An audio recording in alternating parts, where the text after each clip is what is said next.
Board की मदद से आज हम समझने कि जो कौमें हैं वो इकट्ठी आकर रहती हैं, के ज़ाविये हैं और शुरू कर दें तो उसको हम कहते हैं नेशन बिल्डिंग करना।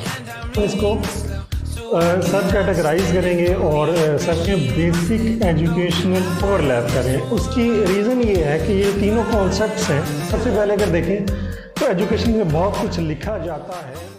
अस्सलाम वालेकुम। नेशन बिल्डिंग पर हम बात कर रहे थे आखिरी लेक्चर के अंदर। आज हम इसी सिलसिले को आगे लेकर चलेंगे और मेरे पीछे आप वाइट बोर्ड देख रहे हैं। इस वाइट बोर्ड की मदद से आज हम समझने की कोशिश करेंगे कि नेशन बिल्डिंग क्या होती है। तो शुरू करते हैं जी। टॉपिक है हमारा नेशन बिल्डिंग, ठीक है जी। अच्छा, नेशन बिल्डिंग को अगर डिफ़ाइन करें, सबसे पहले ये देखेंगे नेशन बिल्डिंग क्या चीज़ होती है। तो डिफरेंट जगहों पर आप जो डेफिनेशन आप नेशन बिल्डिंग की देखेंगे। नेशन बिल्डिंग बुनियादी तौर पर इस कॉन्सेप्ट को कहा जाता है कि किस तरह जब डिफरेंट ओरिजिन्स हिस्ट्रीज़ की जो कौमें हैं वो इकट्ठी आकर रहती हैं तो वो किस प्रोसेस से गुज़रें कि उनके जो सोचने और समझने के ज़ाविये हैं और किसी चीज़ को परखने के ज़ाविये हैं वो इज्तमाई कॉन्सेप्ट से रिलेटेड हो, यानी कि वो एक पैराए में चीज़ों को देखना शुरू कर दें तो उसको हम कहते हैं नेशन बिल्डिंग करना। उर्दू में हम इसको कह सकते हैं कौमें तामीर कौमियत। तामीर कौमियत आप इसको उर्दू में कह सकते हैं। आज हम इसको सब कैटेगराइज करेंगे और सब इनकी कैटेगरीज़ में देखेंगे कि नेशन बिल्डिंग क्या होती है। तीन बेसिक चीज़ें आज के लेक्चर में हम डिस्कस करेंगे। सबसे पहली चीज़ है जो आज हमने डिस्कस करनी है, उसको हम कहते हैं basic educational reforms. Educational reforms. दूसरे नंबर पर जो चीज़ नेशन बिल्डिंग के अंदर आती है, याद रखिएगा हम नेशन बिल्डिंग डिस्कस कर रहे हैं, वो है, इसको आप कहते हैं इंटेलेक्चुअल ग्रोथ, या इसको आप मेंटल डेवलपमेंट का नाम भी दे सकते हैं। तीसरी चीज़ जो आएगी इसमें वो है हमारे पास construction of ethics. Construction of ethics. अच्छा, आपने देखा होगा कि मैंने इनको बॉक्सेस के अंदर लिखा है और बॉक्सेस ओवरलैप कर रहे हैं। उसकी रीज़न ये है कि ये जो तीनों कॉन्सेप्ट्स हैं ये एक दूसरे के साथ इंटरलिंक्ड हैं। अच्छा, एजुकेशन के ऊपर सबसे पहले अगर देखें तो एजुकेशन में बहुत कुछ लिखा जाता है और समझा जाता है कि एजुकेशन रिफॉर्म्स पाकिस्तान का प्राइमरी और बेसिक इशू है। एक बहस इस मौजू पर की जाती है कि पाकिस्तान में इतने बच्चे जो हैं वो स्कूलों से बाहर हैं तो उनको स्कूलों के अंदर लाने की ज़रूरत है, स्कूल्स कम हैं, टीचर्स की हायरिंग का सिस्टम और वगैरह वगैरह। ये जो बेसिक कॉन्सेप्ट है ये इंटरलिंक्ड है टैक्स के साथ, यानी कि दो चीज़ों के साथ इंटरलिंक्ड है। एक ये कि डिपार्टमेंट्स ये कहेंगे कि हमारे पास इतने तो सोर्सेज ही नहीं हैं, आप हमें आज बजट दे दें, बजट में से ज़्यादा पैसे दे दें तो हम जो बेहतर आपको आउटपुट देना शुरू कर देंगे। सो एक इंटरलिंक्ड कॉन्सेप्ट है ये दो चीज़ों के साथ। एक है टैक्स, ठीक है, एक याद रखिएगा ये टैक्स के साथ इंटरलिंक्ड है। दूसरी चीज़ जिसके साथ ये इंटरलिंक्ड है, यानी कि टैक्स कलेक्शन कम होने की वजह भी है कि हम एजुकेशन पर उतना फोकस नहीं करते जितना करना चाहिए। दूसरी चीज़ जो अहम है वो ये है कि पार्लियामेंट का जो सिस्टम है वो किस तरह चलता है, यानी कि जो हमारे सियासतदान हैं जिनको हम कानून साजी के लिए पार्लियामेंट में भेजते हैं उनके सोचने का मयार क्या है। तो एक इशू ये है कि किसी हद तक वो रिफॉर्म्स करते हैं जो लोगों की समझ में आ सकें, जिसको बेचकर वो वोट ले सकें अगले इलेक्शन में। इसलिए हमारे यहाँ जो इंटीरियर इलाके हैं, आप जनूबी पंजाब की तरफ से चले जाएं और आगे सिंध की तरफ ट्रैवल करना शुरू कर दें, वहाँ पर एजुकेशन को इतना इम्पोर्टेंट नहीं समझा जाता इसलिए जिनको वो वोट देते हैं और असम्बली में भेजते हैं वो उसके ऊपर रिफॉर्म्स भी नहीं करते, क्योंकि अगर वो रिफॉर्म्स करें और जाकर लोगों से वोट लें तो लोग उस चीज़ पर वोट ही नहीं देंगे जिस चीज़ को लोग अहम नहीं समझते। तो पहले दर्जे में इम्पॉर्टेंट ये है कि लोग किसी चीज़ को अहम समझेंगे तो पार्लियामेंट रिफॉर्म्स करेगी, यही पब्लिक ओपिनियन होगी तो उसकी बेस के ऊपर पार्लियामेंट कोई एक्शन लेगी। ये एक इम्पॉर्टेंट टॉपिक है, कभी हम इसको डिटेल से डिस्कस करेंगे। सो आप ये कह सकते हैं इसको माइंड सेट ऑफ पार्लियामेंट, कि पार्लियामेंट की सोचती कैसे है, या कह सकते हैं पार्लियामेंट ही, लेकिन हमारे जो सियासतदान हैं उनके सोचने का जाविया क्या है। अच्छा, एक हद तक उनकी मजबूरी भी है, ज़ाहिर है उन्होंने अगले इलेक्शन में आके वोट लेना है, दोबारा जीतना है, तो जीतने के लिए आपको कहीं ना कहीं वो रिफॉर्म्स करनी पड़ती हैं जो ज़्यादा मकबूल होती हैं। तो ये भी एक इशू है पाकिस्तान में, इसलिए भी एजुकेशन पर उतना फोकस नहीं किया जाता जितना कि बाकी चीज़ों के ऊपर किया जाता है। ये एक बुनियादी इशू। इसमें मैं एक मिसाल देता हूँ। एक मरतबा मैं ट्रैवल कर रहा था जनूबी पंजाब से इस्लामाबाद की तरफ, तो 2 बच्चे मेरे साथ थे। तो मैंने उनसे पूछा कि बेटा आप किधर जा रहे हैं? तो उन्होंने कहा कि सर हम तो इस्लामाबाद में, बिल्कुल छोटे 10-1 साल का बच्चा होगा, उसने कहा जी कि हम इस्लामाबाद में जा रहे हैं। बच्चा, मैंने कहा आप क्या करते हैं? वो कहते हैं जी कि मैं तो एक वर्कशॉप पे काम करता हूँ। तो मेरा हमेशा उससे ये सवाल होता है, अक्सर बच्चों से मैं पूछता हूँ। मैंने उसको कहा आपका दिल नहीं करता पढ़ने को? तो उसका जो जवाब था वो इंटीरियर सिंध से आ रहा था, वो मेरे दिमाग में रह गया। That is very important. वो जवाब रिफ्लेक्ट करता है उस आम बंदे की मेंटेलिटी क्या है। उसने मुझे ये कहा कि सर पढ़ लिख के भी तो हमने यही करना है। ये वो चीज़ है जिस पर फोकस करने की ज़रूरत है। अब हम आगे चलते हैं। बेसिक एजुकेशन रिफॉर्म्स के अंदर जो पहली चीज़ हम करेंगे वो है बांग्लादेश मॉडल। अच्छा, जिन रियासतों के पास पैसे कम होते हैं लेकिन आबादी उनकी बहुत ज़्यादा है, उनको क्या करना चाहिए? उनको चाहिए बांग्लादेश मॉडल को फॉलो करें। बांग्लादेश ने क्या किया? बांग्लादेश ने ये किया कि जब वो अलग हुए तो उन्होंने पहले समझा कि हमारे इश्यूज़ क्या हैं। उनको सबसे पहले ये समझ आई कि हमारे बुनियादी इशू में ये है कि हमारे पास सोर्सेज कम हैं लेकिन आबादी बहुत ज़्यादा है। सो हमें फिल वक्त अपनी आबादी को रोकने की ज़रूरत है। तो उन्होंने काम किया। अब ये बड़ा ही ज़बरदस्त काम है जो हर स्टेट कर सकती है। उन्होंने किया ये। अब आपने करना ये है कि आपने अपने स्टेट के अंदर रहते हुए तमाम सिटीज़न को ये पैगाम देना है कि आबादी को कम करें। अब वो कैसे करेंगे? हर घर में तो जाके हुकूमत किसी को ये नहीं बता सकती। उन्होंने काम ये किया, उनके इंटेलेक्चुअल्स ने उनको ये बताया कि आप एक काम करें, जो रुपया होता है और जो कॉइन होता है, ठीक है जी, उसके ऊपर आप एक सिंबल इस तरह का पोर्ट्रे कर दें कि जिससे आम बंदे को लाशऊरी तौर पर, लफ्ज़ याद रखिएगा, लाशऊरी तौर पर ये मैसेज जाए कि मुझे आबादी कम करनी। उन्होंने किया ये, एक मर्द, एक खातून और एक बच्चा उन्होंने बना दिया कॉइन में। कॉइन के अंदर एक मियाँ, एक बीवी और एक उनका बच्चा। मतलब क्या था कि आप एक बच्चे तक अपनी फैमिली को लिमिट रखें।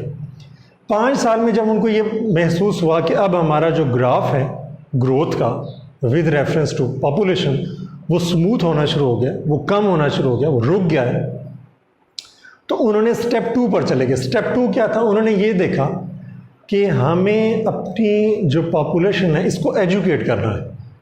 तो अब दूसरे जो रिफॉर्म्स हैं उनके लिए आपको बजट की ज़रूरत होती है। उन्होंने दोबारा इसी टेक्निक को करते हुए उन्होंने किया कि एक मियाँ, एक बीवी और जो बच्चा है उसको वो स्कूल छोड़ने जा रहे हैं। तस्वीर उन्होंने इस तरह की बनाई कि मियाँ और बीवी और बच्चे को वो स्कूल छोड़ने जा रहे हैं। तो लाशऊरी तौर पे अनकॉन्शियसली उन्होंने जो मैसेज कन्वे किया वो ये था कि अपने बच्चे को एजुकेट करें।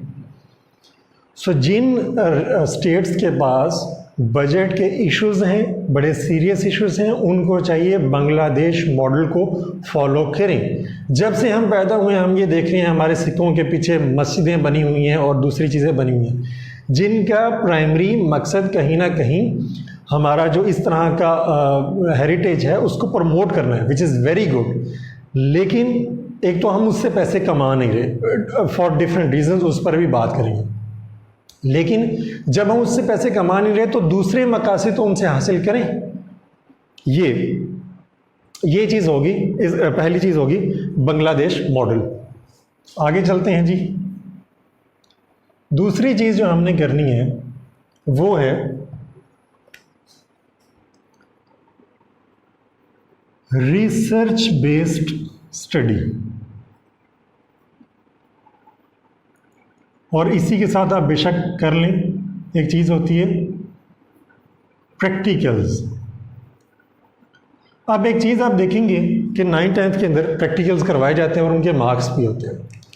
रिसर्च की जाती है बहुत माइनर हद तक और उसके कुछ ना कुछ वो भी होते हैं। Research number 1, practical number 2, number 3 is called as book reading. अच्छा, जब हम स्कूल में पढ़ा करते थे तो हमें याद है कि समर वेकेशंस जब होती हैं बच्चों को, उस वक्त कुछ ना कुछ चीज़ें बताई जाती हैं, दी जाती हैं समर वेकेशंस में, ये लिख कर लाएं, ये लिख कर लाएं, इसको पढ़ के लाएं वगैरह। अच्छा, कहीं ना कहीं प्रैक्टिकल्स भी 9th-10th में करवाए जाते हैं, जबकि ज़रूरत ये है कि फ्रॉम द डे 1 आप प्रैक्टिकल्स करवाना शुरू करें, बच्चे को प्रैक्टिकल एजुकेशन दें। नंबर 2, रिसर्च, बच्चे को मॉडर्न रिसर्च करना सिखाएं और मॉडर्न रिसर्चेस की तरफ लेकर आएं। अच्छा, इन चीज़ों के साथ एक और चीज़ ऐड कर लें जिसको हम कहते हैं, एक होती है skeptical method of education, skeptical method of education, ठीक है। और एक चीज़ होती है एग्जामिनेशन क्राइटेरिया या प्रोसेस ऑफ एग्जामिनेशन, आप कह सकते हैं इसको। अच्छा, स्केप्टिकल मेथड ऑफ एजुकेशन, दुनिया में उस मेथड ऑफ एजुकेशन की तरफ आए जो मॉडर्न है। मिसाल के तौर पर स्केप्टिकल, मैं आपको मिसाल देता हूँ। एक स्कूल का उस्ताद है, उसने बच्चे को ये सिखाना है कि बेटा हमारा जो कौमी लिबास है वो पहने, या उनके अंदर वो चीज़ पैदा करें कि वो कौमी लिबास को दूसरे लिबास के ऊपर तरजीह दें। तो इसका एक तरीका ये है कि आप सुबह से लेकर शाम तक उनको ये बताते रहें कि कौमी लिबास ये है और कौमी लिबास वो है और पहनना चाहिए और अच्छा है और हमें चाहिए कि हम कौमी लिबास को प्रमोट करें। ये हमारा मेथड ऑफ एजुकेशन है, ठीक है। दूसरा, आप उनको भला सा नफीसा कौमी लिबास पहन कर दिखाएं जिससे लाशऊरी तौर पर बच्चा अपनी टीचर को फॉलो कर रहा होता है। ये बड़ी इंपॉर्टेंट बात है। From the day 1 till the university बच्चे के लिए उसका जो टीचर है वो बहुत आइडियल होता है। उसकी बातें, उसकी गुफ्तगू, उसकी तमाम चीज़ें, उसका पहनावा, चलना, बोलने का अंदाज़, अल्फाज का इस्तेमाल वगैरह वगैरह, तमाम चीज़ें वो आइडियल समझता होता है अपने उस्ताद को। तो आप उसको वो चीज़ करके दिखाएं, सिर्फ उसको ये ना बताएं। आप उसको ये ना बताएं कि बेटा जब हम किसी महफिल में जाते हैं तो सबसे पहले सलाम करते हैं, ये ना बताएं, और सलाम के ये फ़ायदे हैं और ये है और वो। आप उसको रोज़ाना की बेसिस पे वो करके दिखाएं और आप देखेंगे कि लाशऊरी तौर पर वो खुद ब खुद उस पर अमल करना शुरू कर दे। इसकी एक मिसाल ये है कि जो फीमेल है वो अगर स्कार्फ पहने तो जो छोटी बच्चियां हैं वो खुद ब खुद स्कार्फ पहनना शुरू कर देंगी। इसको आप एक्सपेरिमेंट करके देख लें। इसको कहते हैं स्केप्टिकल वे ऑफ एजुकेशन। हमें ज़रूरत है जो मॉडर्न तरीके हैं एजुकेट करने के, उनकी तरफ आए। दूसरी चीज़, अच्छा मैंने एक गुजारिश की, प्रैक्टिकल्स 9th-10th में करवाए जाते हैं, बुक रीडिंग के और रिसर्च के इनको इन्हांस करें, इनकॉर्पोरेट करें हर grade up to 1 to 10th, और उनमें इनके मार्क्स ऐड करें। और ये जो एग्जामिनेशन के हम बेसिकली जिस एग्जामिनेशन को फॉलो करते हैं उसको हम कहते हैं मेमोरी बेस्ड एग्जाम, इस पर आर्टिकल्स भी लिखे गए हैं। हम मेमोरी बेस्ड एजुकेशन को फॉलो कर रहे हैं, यानी कि हम ये देखते हैं कि बच्चे का हाफजा कितना है फ्रॉम डे 1 टू जिधर भी वो पहुंच जाए, जबकि आप उसको शुरू से ये सिखाएं कि असाइनमेंट्स कैसे बनती हैं, उसको भेजें। अब मैं एक एग्जांपल, आप अगर आप नहीं जाएंगे इन मेथड्स ऑफ एजुकेशन पर तो आप देखेंगे कि ये सिस्टम चल नहीं पाएगा लॉन्ग टर्म। मिसाल के तौर पर एक 5 साल का बच्चा है या 10 साल का बच्चा है, 5 साल का बच्चा हमारे सिस्टम के अंदर, उसको यूट्यूब का पता होता है। जैसे ही वो पैदा होता है मोबाइल उसके हाथ में आ जाता है, तो उसको यूट्यूब का पता चल जाता है। ज़रूरत इसकी है कि आप उसको वो असाइनमेंट्स दें जो वो यूट्यूब से सर्च करके लाए। यूट्यूब तो आप रोक नहीं सकते, हमारे बच्चे तो वैसे ही हर वक्त सोशल मीडिया यूज़ करते रहते हैं।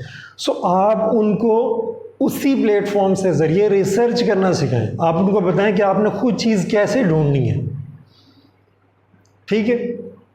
अच्छा, आगे चलिए जी, इसको मज़ीद थोड़ा सा एलेबोरेट करते हैं हम कि मज़ीद चीज़ें हमने एजुकेशन के अंदर कौन सी करने की ज़रूरत है।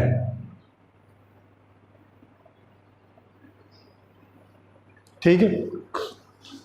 अच्छा, एक चीज़ आप देखेंगे कि आपने जो फोकस करना है, एजुकेशन का फोकस हमेशा एक इम्पॉर्टेंट इशू है जी, पर्पस ऑफ एजुकेशन। आपने जो बेस लानी है वो है पर्पस ऑफ एजुकेशन। ये आपका गोल होना चाहिए। आपका गोल मार्क्स या उससे रिलेटेड जितनी भी चीज़ें हैं वो नहीं होनी चाहिए। मकसद अचीव करना है आपने, और मकसद क्या है? एक स्पिरिचुअल डेवलपमेंट। एजुकेशन के 2 मकसद होते हैं जी, एक स्पिरिचुअल डेवलपमेंट और एक फिजिकल डेवलपमेंट। फिजिकल डेवलपमेंट में आप स्किल्स भी लेके आ सकते हैं। और अच्छा, यानी कि एक ये कि आपने एथिक्स सीखनी है, आपकी अखलाकियात बेहतर होनी चाहिए, आपका गुफ्तगू का अंदाज़ वगैरह वगैरह। दूसरी चीज़ जो आपने करनी है वो ये कि फिज़िकल, यानी कि आप कुछ स्किल सीख जाएँ उससे और आप अपना रोज़गार जो है वो बना सकें। ये 2 मकसद होते हैं, दोनों अचीव होने चाहिए। हमने ज़्यादा फोकस इस पर कर दिया इसलिए हमारा, आप देखेंगे कि एक जो क्वालिफाइड स्टूडेंट है वो भी आपको कानून फॉलो करते हुए नहीं नज़र आता। तो सवाल ये है कि रियासत ने जो इतने सोर्सेज इस्तेमाल किए हैं, उस पर इन्वेस्ट किए हैं और उसके घर वालों ने इन्वेस्ट किए हैं, उसका तो कुछ हासिल ना हुआ। अगर वो कानून को फॉलो ही नहीं कर रहा और इशारे पर रुक ही नहीं रहा, तो इतनी एजुकेशन जो हमने उसको दी है वो तो ज़ाया चलेगी सारी, सिवाय इसके कि वो फिज़िकल एजुकेशन किसी हद तक, फिज़िकल डेवलपमेंट उसकी हो गई, स्पिरिचुअल डेवलपमेंट तो उसकी नहीं हुई। ठीक है, तो ये चीज़ें हैं बेसिक। एक आखिरी चीज़ हम डिस्कस करते हैं, यूनिफॉर्म एजुकेशन, या इसको आप कह लें बेसिक यूनिफॉर्म एजुकेशन। जो बुनियादी तालीम है वो पूरे मुल्क की एक कर दें। बुनियादी तालीम नॉर्मली दुनिया में मैट्रिकुलेशन तक समझी जाती है, या आप समहाउ 8th ग्रेड तक भी इसको कह सकते हैं। 8वीं तक जो पूरा मुल्क है उसमें जहाँ भी जिस भी किस्म की तालीम दी जाती है उसका यूनिफॉर्म सिलेबस कर दें और हर चीज़ एक बराबर कर दें। उनके स्टैंडर्ड्स पूरे मुल्क में एक होने चाहिए।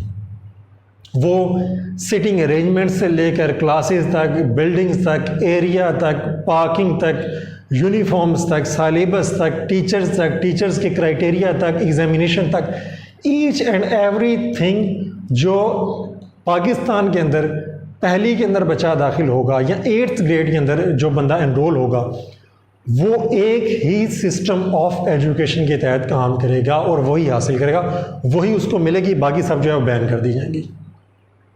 ठीक है, अच्छा, एक आखिरी बहस इसमें बिजनेस से रिलेटेड और लॉ से रिलेटेड है कि आपको कहीं ना कहीं आइन के अंदर ये बयान करना पड़ेगा कि जो एजुकेशन है वो बिजनेस नहीं है।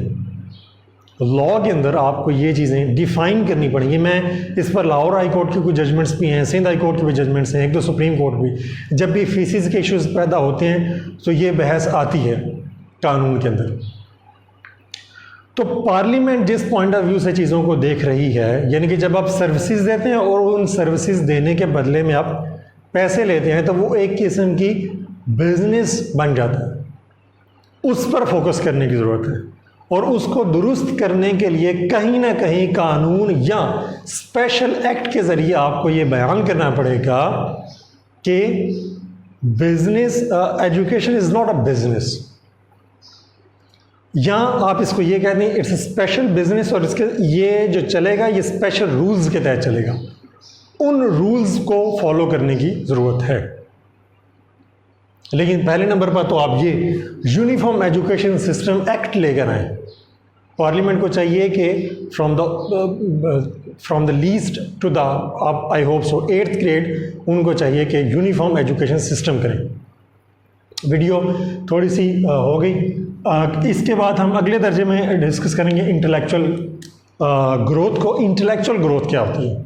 एक है बुनियादी तालीम हमने ले ली, ठीक, जिससे हम बिल्कुल बेसिक सीखना शुरू करते हैं, और 8th के बाद यानी कि from the matric to the onwards आप उनकी एजुकेशन ओपन कर दें। जो बच्चा इस मुल्क में पढ़ना चाहता है, जहाँ भी पढ़ना चाहता है, महंगे इदारे छोटे इदारे, वो जाके पढ़ते, लेकिन बेसिक एजुकेशन एक होनी चाहिए।